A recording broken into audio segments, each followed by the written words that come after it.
welcome to Odd Time Radio Hour's presentation of Sherlock Holmes in the Kensington Case. Recorded in front of a live audience on the Loft on Liberty, Odd Lot Improv's performance space above the Savannah Coffee Roasters Bistro and Cafe.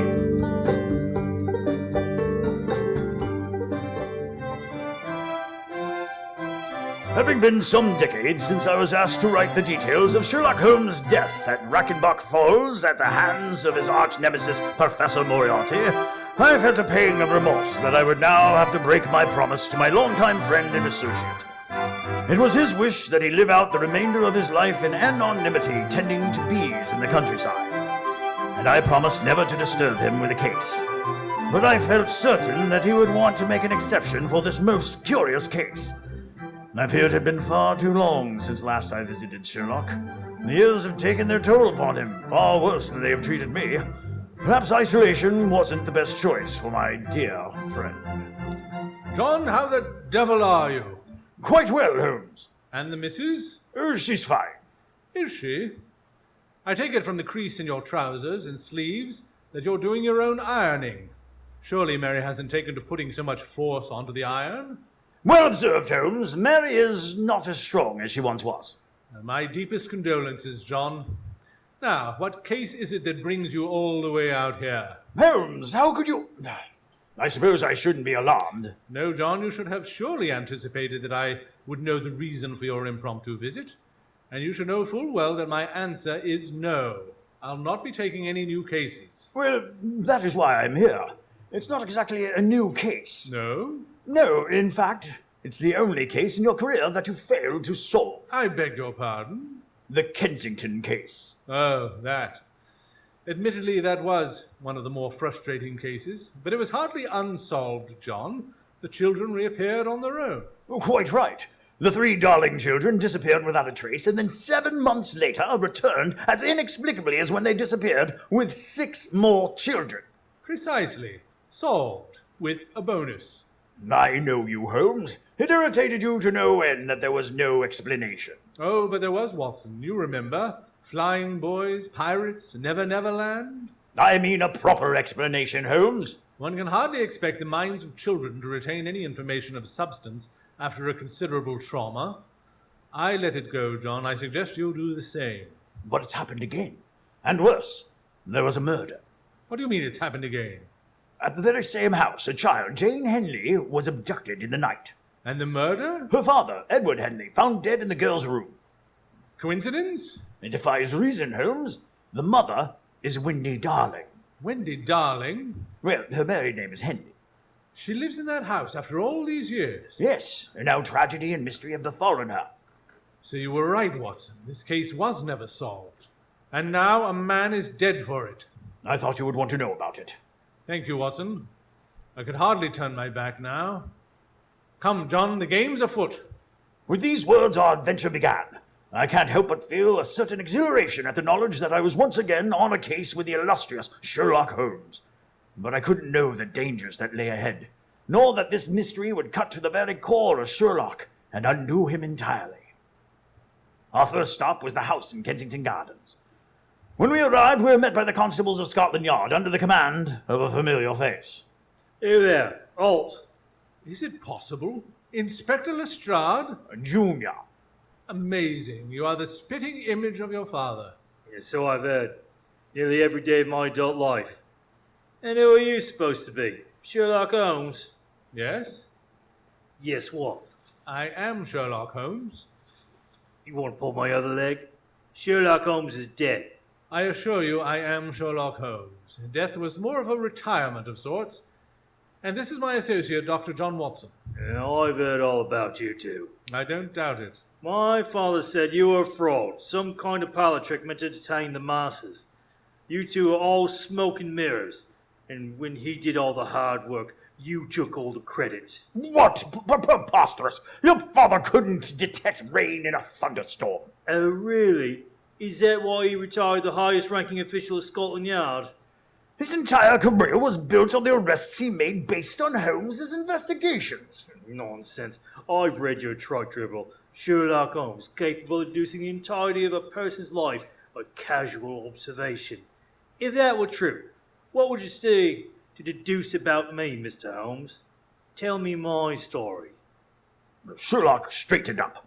He took a deep breath and eyed Lestrade.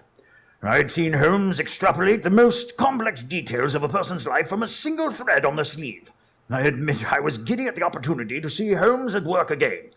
You're quite right, Lestrade. You've found us out. We are no more than showmen, but our shows, however false they may have been, were the very hallmark of your father's success. Holmes!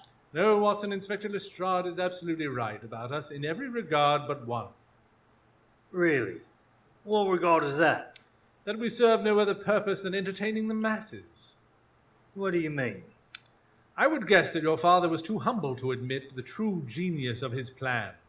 By putting Watson and myself in the limelight of investigations, any criminal element that wanted to impede the investigation would naturally turn their attention to the two of us, allowing Scotland Yard and your father the freedom to investigate without interference. We were more decoys of the investigation, and we've come to offer our services once again. Really, Holmes? So you're saying that my father, Geoffrey Lestrade Sr., was a genius? A crime-solving mastermind. And he allowed you to take credit for the cases, so the underworld of crime would try to foul you up instead of him? Precisely. And you're here to do the same thing for me? Indeed. What do you need to pull off this illusion? Well, it must seem as though Watson and I are investigating the case, so we'd need full access to the witnesses, any evidence collected, the crime scenes. Right. You have to look like you're earnestly investigating. Spoken like a Lestrade. I can see the genius of it now. My father swallowed his pride for the greater good. A hero, to be sure. All right. The victim's mother-in-law is in there with the brother-in-law. And where is the wife? Wendy Henley is beyond consolation. She's getting medical care at present at the hospital, but it seems likely she'll be in an asylum within the next day or so. Asylum? Their own brother and sister, darling. The brother inside? Yeah, John Darling. John Darling. Well, let's see if we can't convince him to spare his sister the rigors of the lunatic asylum. Quite right, Holmes. I'll explain to Scotland Yard where to give you every assistance in your investigation. As Lestrade walked away, I couldn't help but shudder at the implications of Sherlock Holmes denouncing our triumphs. Holmes, what is your game here? Whatever you mean, Watson. You can't allow that overstuffed constable to go around thinking we're frauds. It doesn't take an intellect to see that Lestrade Jr. wants his father to be the hero he always dreamt he was. And upon that simple deduction, I have gotten us access to everything we need to properly investigate with his blessings. Damned clever, Holmes. But I can't help but feel this will bite us in the hindquarters eventually. Eventually is not my concern at present. Let's discover who is behind these crimes, shall we? I followed Holmes into the house. The familiar layout was decorated with new paintings, furnishings, and colors, but it was the self-same house that had confounded us nearly 20 years prior. As we entered the parlor, we found John Darling and his mother sitting on a settee. Hello, my name is John Watson, and this Sherlock Holmes, we know. And we have no use for him, Dr. Watson. He is here to help. Oh, like he did when we were children. I remember the long hours of interrogation that Mr. Holmes inflicted upon me and my siblings. He is not welcome here. Mr. Darling, I assure you, there was nothing in my intentions but to bring to justice whomever was responsible for your abduction. I am thorough, if not tender, and it was my express desire to make sure that it would never happen again. Well, fat lot of good you did. Jane is missing, and poor Edward. Let me help. I said no. It is not for you to say, John. We must accept any and all help. They will only exasperate the situation. They will not provide any aid, and Wendy will lose track of reality entirely. How long have you been saying that, John? How long have you been insisting that your sister lives in a fantasy? If you had listened to her, even a little, this might not have happened. How can you blame me? I am not the one filling my children's heads with nonsense. Even now you cannot accept that this is far from nonsense. Edward is dead. Jane is missing. All of this is happening. Somewhere, we lost track of the story that is being told. We ignored the important elements and tried to piece together a reality that doesn't include Captain Hook. Hook? Yes, James Hook. The pirate from Never Never Land? However did you know that? You'll find that I have a remarkable memory. Yes, obviously. Never Never Land makes you forget. Anyone who can hold on to a memory of it is quite special. I remember the wasted hours of you indulging Wendy in her idle fantasies, letting her tell her ridiculous stories. You were there, John. There is no Never Never Land. I cannot have been somewhere that doesn't exist. I swear, Mother, I may well have to inquire as to whether you shouldn't be off to the asylum with Wendy. Mr. Darling, if you wouldn't mind, I feel that Wendy would be most beneficial to our investigation. As you must know, Dr. Watson is a renowned physician. Would you consider allowing Dr. Watson to supervise your sister's immediate treatments? I feel we can help her return to her good senses. Who do you think you are?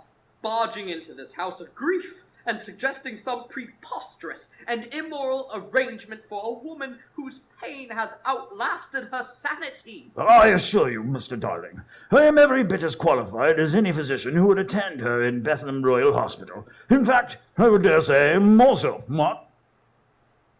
I will speak to her doctor, and if he feels you have a grasp of the delicacy of her condition, I will allow it. But Dr. Watson, please do not allow my sister to indulge in her delusions. We will root out the truth, and we will return Jane to her mother. Well, we shall see what is the best course of action.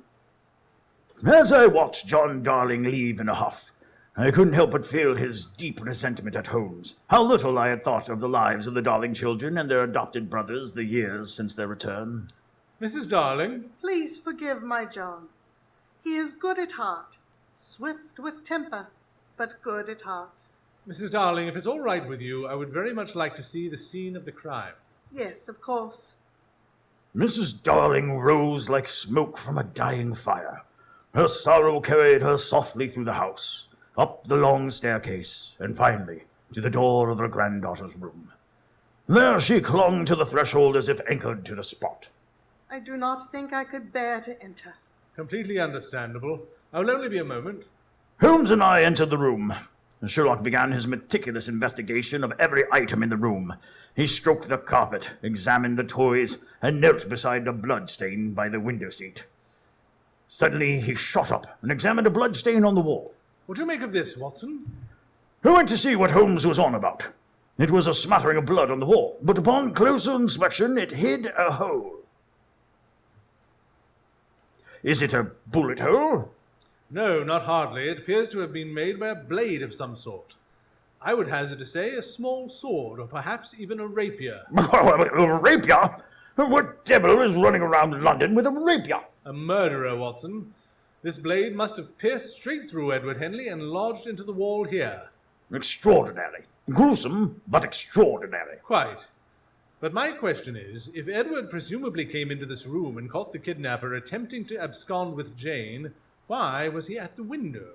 Whatever do you mean, Holmes? Wouldn't it stand to reason that you would place yourself in front of the escape route? Shouldn't Edward have been before the door to prevent the kidnapper from getting away? Perhaps the kidnapper planned to leave through the window. From the second story? Carrying a child? Come play with us, Sherlock. What was that? What was what? I thought I heard a voice. A voice? Yes, here at this window. Holmes threw open the sash and stared out into the courtyard below. He stood on the window seat, transfixed. It was from that window that all our sorrows began. Mrs. Darling stood in the doorway. She longed to enter the room, but kept to her side of the threshold. All our sorrows and all our joys. How do you mean, Mrs. Darling? It was through that window that Peter first found his way into the nursery. Sometimes I remember those days so vividly that it is like they are happening right now. Other times I strain to remember even the most mundane of details. When your children went missing, upon their return they told a most incredible story of where they'd been. Never Never Land, An island. second star to the right, straight on till dawn. Yes.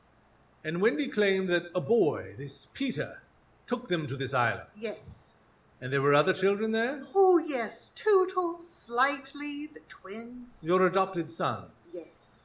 They had a special name, did they not? Lost boys. Yes, the Lost Boys. They lived for some time on the island? Yes, no telling how long. And if I were to speak to them about the island, they would corroborate Wendy's story? A look of grief overtook Mrs. Darling's face. Not the grief that was reserved for her fallen son-in-law. This grief was old and familiar to her, like a tattered coat in the back of an ancient wardrobe. It is nothing that you would wear out, but you slip it on all the same. No. The Lost Boys will not corroborate Wendy's story, nor will they speak of Never Never Land, Flying, or Peter Pan, And why is that? because they have all forgotten.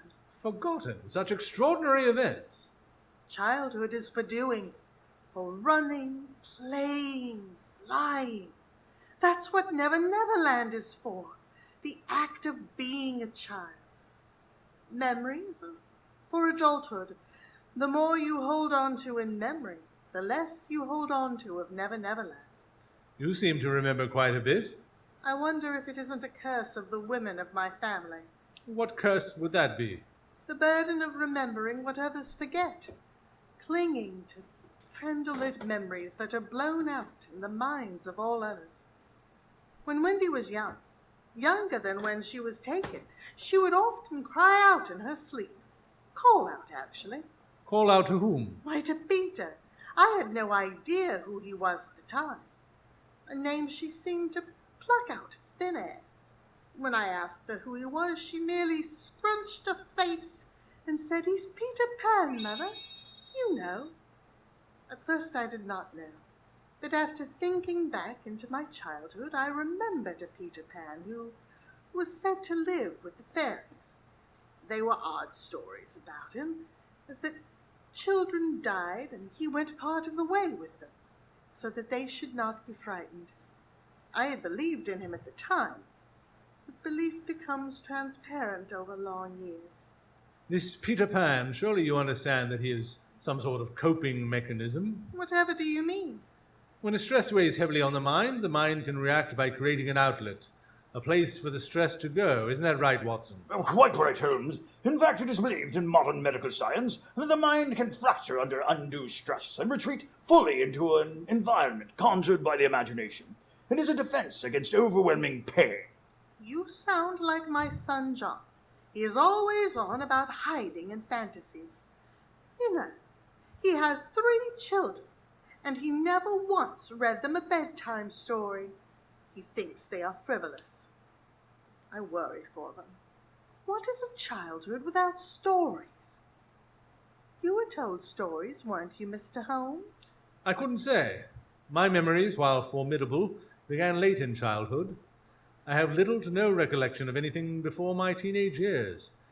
But I have been assured that my childhood was focused upon the pursuit of knowledge. Strange that you cannot recall your childhood, but can recall tales of Never Never Land. Nearly every moment of my life since is stored impeccably in the vault that is my mind. Do be careful, Mr. Holmes. This is not like when the children went off with Peter. I believe with all my heart that Hook is behind this.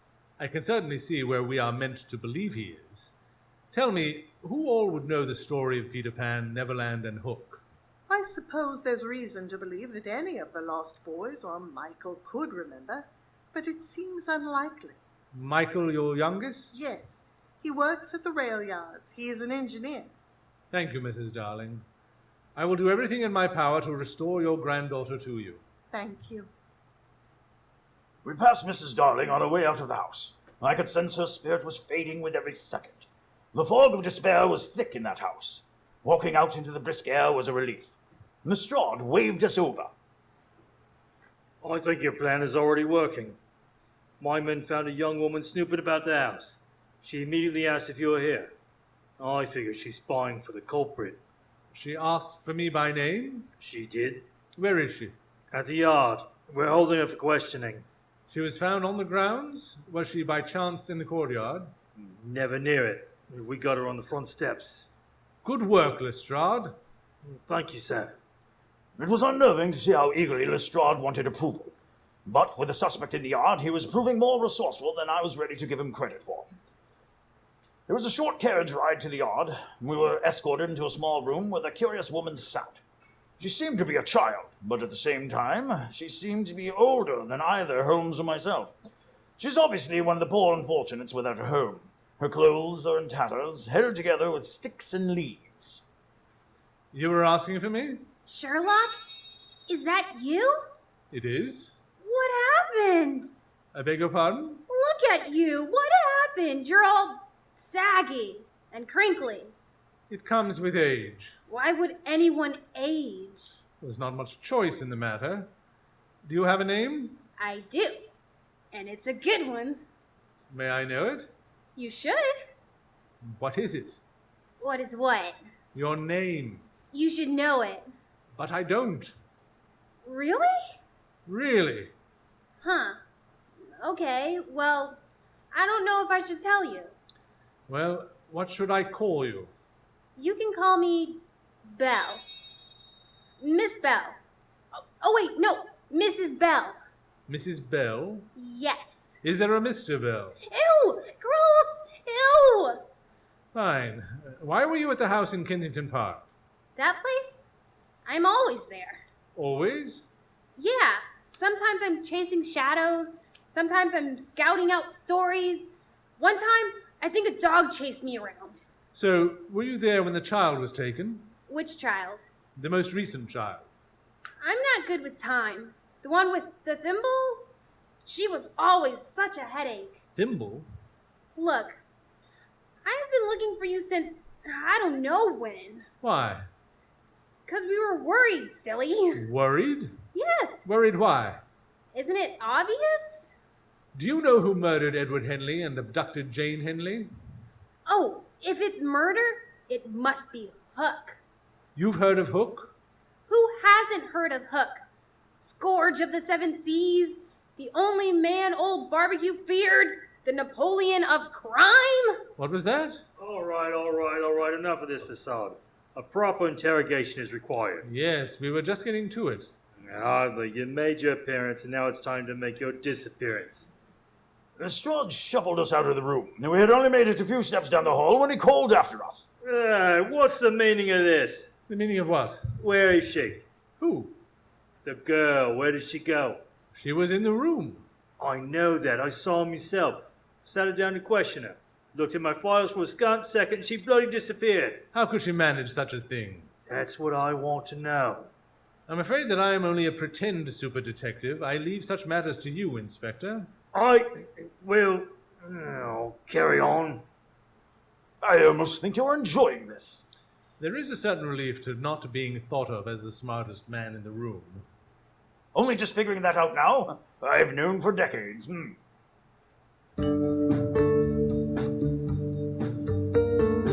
You're listening to Odd Time Radio's presentation of Sherlock Holmes in the Kensington Case. Odd Time Radio is recorded live above Savannah Coffee Roasters every Thursday night in Odd Lot Improv's performance space, The Loft on Liberty. If you're tuning in on the radio or the internet, we are being broadcast on WRUU-LP Savannah, Georgia, 107.5 FM. Savannah's Soundings Community Radio with Global Soul. And now, back to our program. Having left Scotland Yard, Holmes began walking through the streets of London. His mind was churning away at God knows what when he found a small patch of green catching the afternoon light. I had nearly forgotten the feeling of a city, all these buildings pressed up against one another. Sherlock, come play! There it is again, Watson. The what is again? The voice from the Darling House. I heard it again just now. I heard nothing. It called me by name. Was it a man's voice? No, more like a child, a boy. Well, I heard no voice, Holmes. Watch out for James Hook, Sherlock. He's bested you before. Watson, I fear my senses may be compromised. How so, Holmes? I'm suffering from some form of auditory hallucination. Let's find a place to examine you, what say? That would put my mind at ease. Without thinking, I led Holmes to the very apartment we shared all those years ago. 221B Baker Street? What poor devil owns it now? Whatever do you mean, Holmes? Mrs. Hudson is still the landlord here. She's still alive? Well, of course. She's only a year older than you, Holmes. Impossible. She looked as though she had seen a full decade or more than I the whole time I had known her. Well, look what the cat drug in. Mrs. Hudson stood on the doorstep with her arms crossed. By her expression, she had heard every word Holmes just uttered. Just as I was expecting a tongue-lashing, she threw her arms up and warmly embraced the both of us. Mr. Holmes, so good to see you. Here I thought you were dead. And Dr. Watson, I don't know whether I thought you were dead or not, but I'm glad you're alive. Mrs. Hudson, if you please, Watson and I are in need of a quiet spot. Oh, I have just the place. Your old study. You haven't found a tenant? Lord, no. It would interrupt the tours. Tours? Oh, yes. You're going to be so impressed. Mrs. Hudson ushered us into our old rooms. The entire place was now garishly decorated with Sherlock Holmes paraphernalia. Drawings, paintings, small statuettes. There's a surprising amount of Sherlock Holmes merchandise, and I am not seeing a shilling of it. Good Lord. Impressive, isn't it? To say the least. How many people pay to come in here? Oh, loads of people. The queue goes out the door and around the corner. In the busy season. The busy season? Yes. And when exactly is the busy season? Not this one. Quite. Who would pay for this? We have many regulars. Many? Several. Several. One. Very pleasant fellow. He pays a monthly charge to have the place to himself whenever he wants. So he's paying you rent? No. Well, now that you mention it, I suppose he does, in a manner of speaking. What can you tell me about him? Oh, he's a pleasant sort. Has a strange name, Mr. Smee, something or other. So a mystery man has access to this apartment without having to leave his name or any formal contact information? Well, when you say it like that, it sounds so insidious. It does, doesn't it? I don't suppose he ever leaves any belongings. Well, he has a few things in your former bedroom.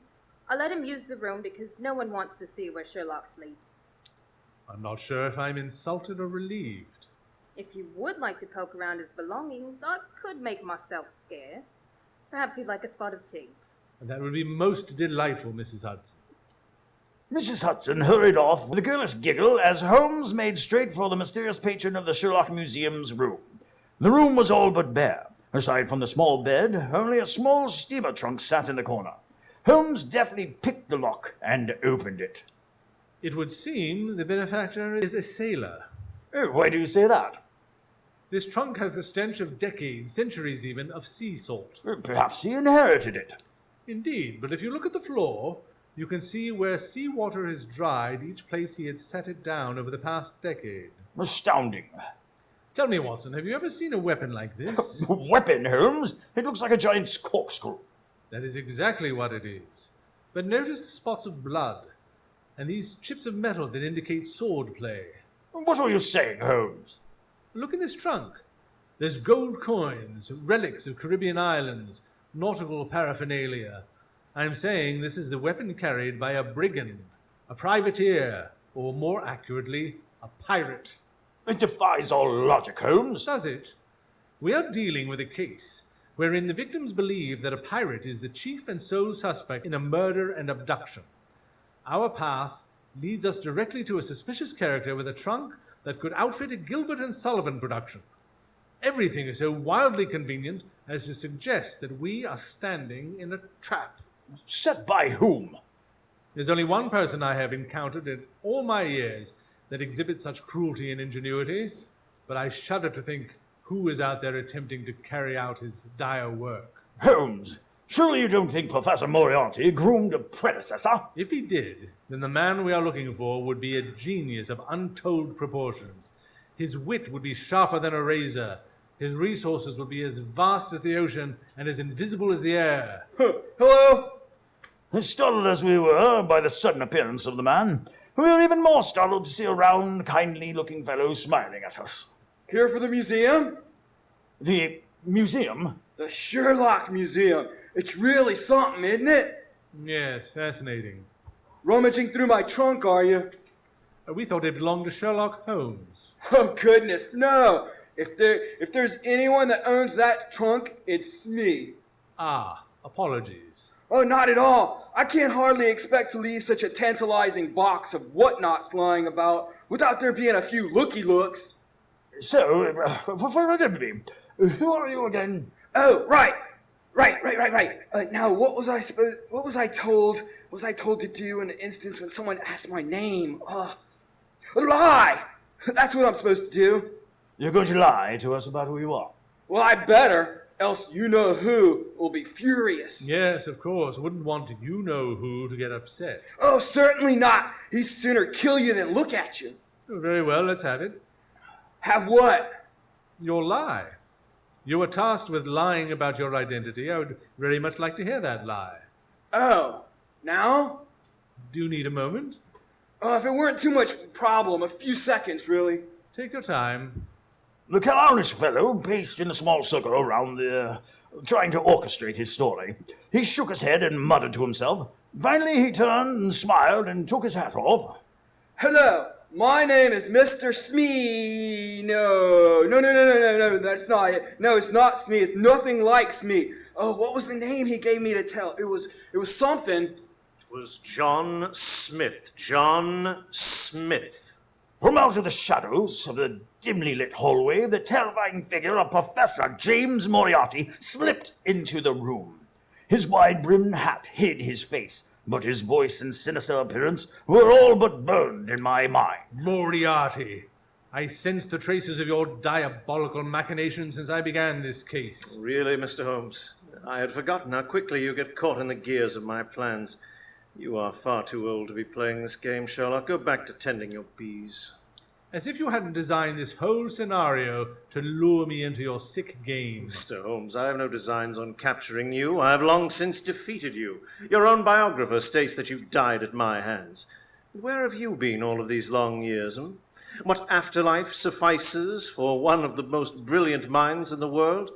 Retreating to the countryside. Meanwhile, my empire has grown beyond anything you can imagine. The scope of it is quite incomprehensible. Step out of the shadows, villain. Let's see how well time has treated you. Not quite yet, Mr. Holmes. I have a few things to attend to. And you are on the wrong trail. I dare say you couldn't find the real trail in 100 lifetimes. Don't be too sure. Oh, I'm willing to wait. Come, John Smith, we have work to do. Stand your ground. I'm placing you under arrest. Oh? For what? What evidence do you have? What crime do you think I have committed by your own bonds of honor? What do you have for which you could possibly detain me? I expected Holmes to let loose a barrage of evidence and observations, but he merely stood there like a statue.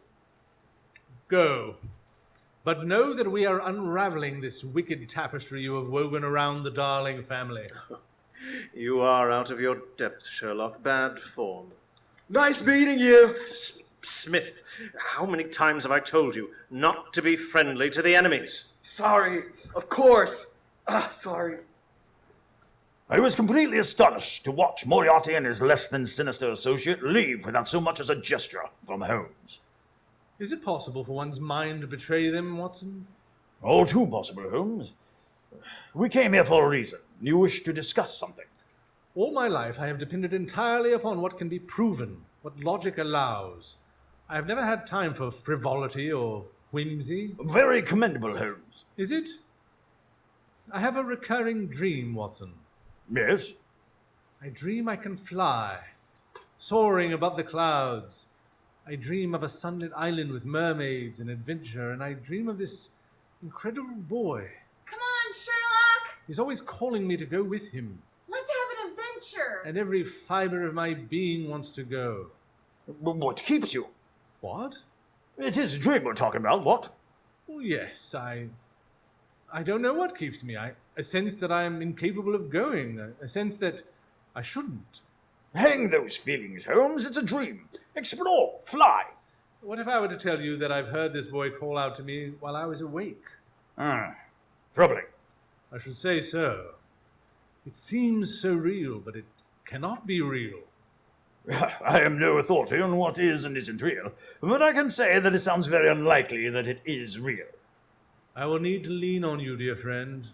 My mind is playing tricks upon me, and I fear that I may not be able to tell what is real and what is a dream. You can count on me, Holmes. And, confidentially, I found myself in the deepest pangs of longing for the 7% solution. Holmes, you conquered that demon ages ago. Not conquered, Watson, avoided. I can still feel its claws upon my throat. I tell you this, so that if I should somehow come into contact with... Oh, tut, Holmes. I shall keep an ever watchful eye on you. Thank you. It is a great relief. Tea. Oh, just in time, Mrs. Hudson. Did I see Mr. Smee? Did I see him leaving a moment ago? Oh, that you did. Such a curious man. He got into an argument with a Yank just this morning. Over what? Oh, it was an odd exchange to be sure. Do tell.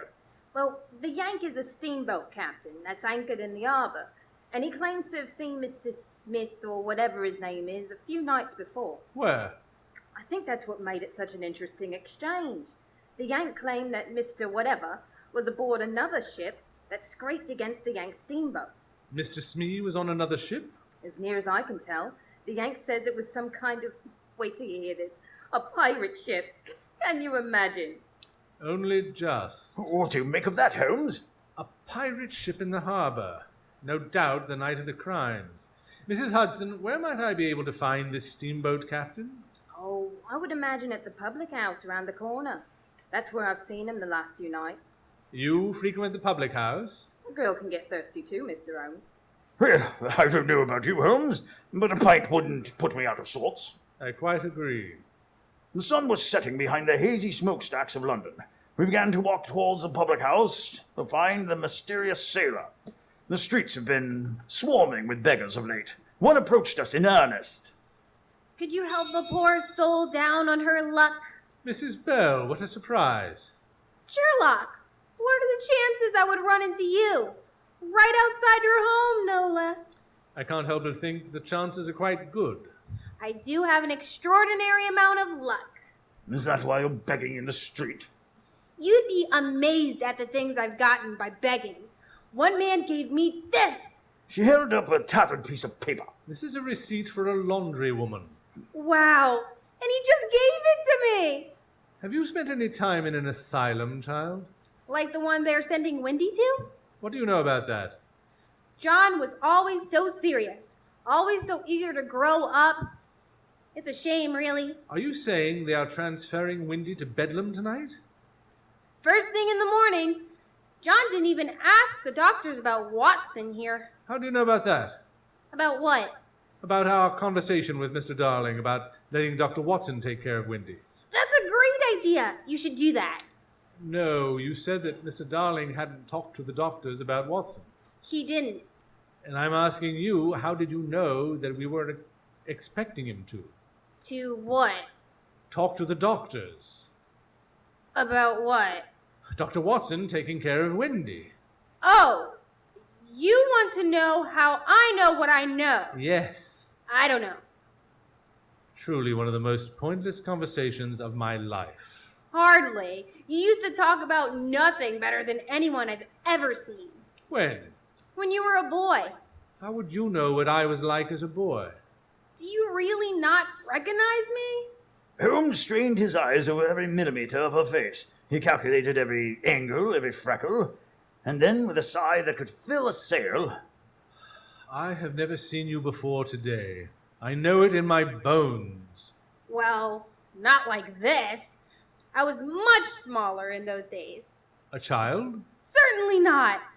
But it is safe to say that back then, I was so small that I had room enough inside me for only one emotion at a time.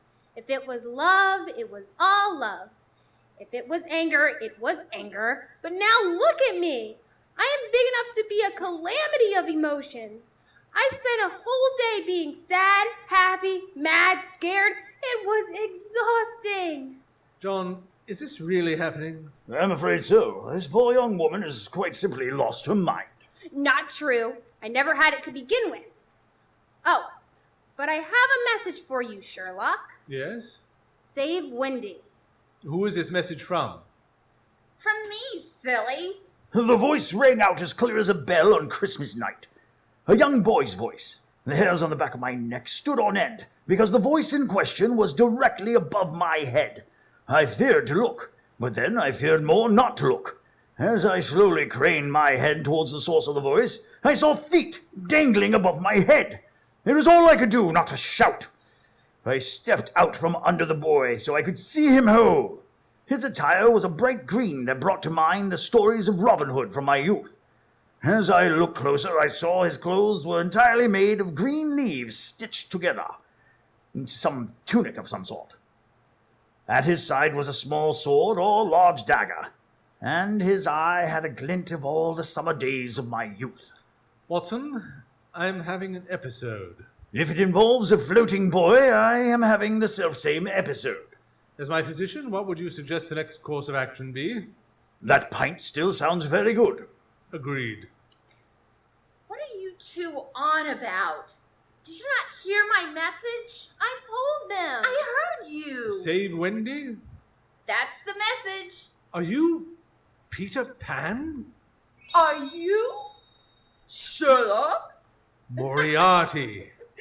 No, you're not Moriarty. He must have deployed some hallucinogenic agent. I've heard tale of toads from the Amazon capable of rendering a grown man into a blubbering mess. But we couldn't have the same hallucination. Surely that much we can agree on. Who's to say we are? Maybe your reaction is a hallucination to me, and mine is a hallucination to you. Oh, damned clever, Holmes. Is that what being a grown-up is like? Talking blah, blah, blah, and not getting anything done? Seems like it. Ew. I know. Hey, saggy people. What is it? I need you to rescue Wendy. Why don't you do it? You're obviously capable of incredible feats. I can't stay here. I'll forget my way back to Neverland. Like Tink here. It's not so bad. Look, I got a laundry receipt. Whoa, let me see it. See with your eyes, not your hands. So you need us to rescue Wendy? Yes. If they take her away tomorrow, she will never come back. Very well. What are you doing, Holmes? Watson, say hello to our client, Peter Pan.